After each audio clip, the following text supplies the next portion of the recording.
Chapitre 5. Prends garde à ton pied, lorsque tu entres dans la maison de Dieu, approche-toi pour écouter, plutôt que pour offrir le sacrifice des insensés, car ils ne savent pas qu'ils font mal. Ne te presse pas d'ouvrir la bouche, et que ton cœur ne se hâte pas d'exprimer une parole devant Dieu, car Dieu est au ciel, et toi sur la terre, que tes paroles soient donc peu nombreuses. Car, si les songes naissent de la multitude des occupations, la voix de l'insensé se fait entendre dans la multitude des paroles. Lorsque tu as fait un vœu à Dieu, ne tarde pas à l'accomplir, car il n'aime pas les insensés. Accomplis le vœu que tu as fait. Mieux vaut pour toi ne point faire de vœu, que d'en faire un et de ne pas l'accomplir. Ne permets pas à ta bouche de faire pécher ta chair, et ne dis pas en présence de l'envoyé que c'est une inadvertance. Pourquoi Dieu s'irriterait-il de tes paroles, et détruirait-il l'ouvrage de tes mains?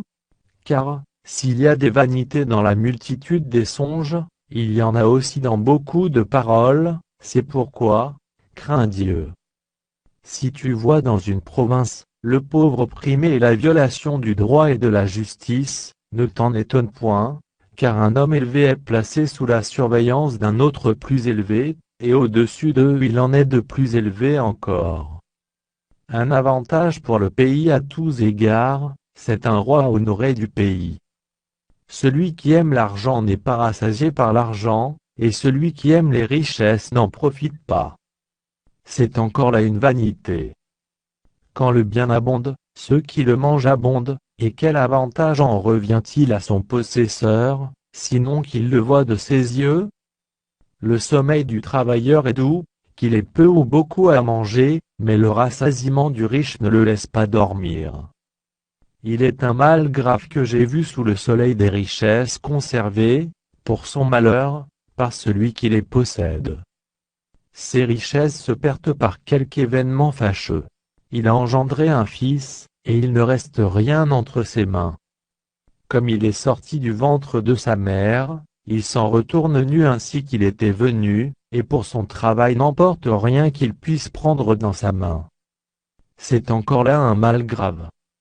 Il s'en va comme il était venu, et quel avantage lui revient-il d'avoir travaillé pour du vent? De plus, toute sa vie il mange dans les ténèbres, et il a beaucoup de chagrin, de maux et d'irritation. Voici ce que j'ai vu, c'est pour l'homme, une chose bonne et belle de manger et de boire, et de jouir du bien-être au milieu de tout le travail qu'il fait sous le soleil, pendant le nombre des jours de vie que Dieu lui a donné, car c'est là sa part.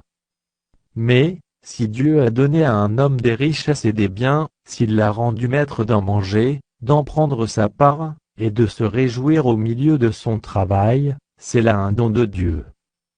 Car il ne se souviendra pas beaucoup des jours de sa vie, parce que Dieu répand la joie dans son cœur.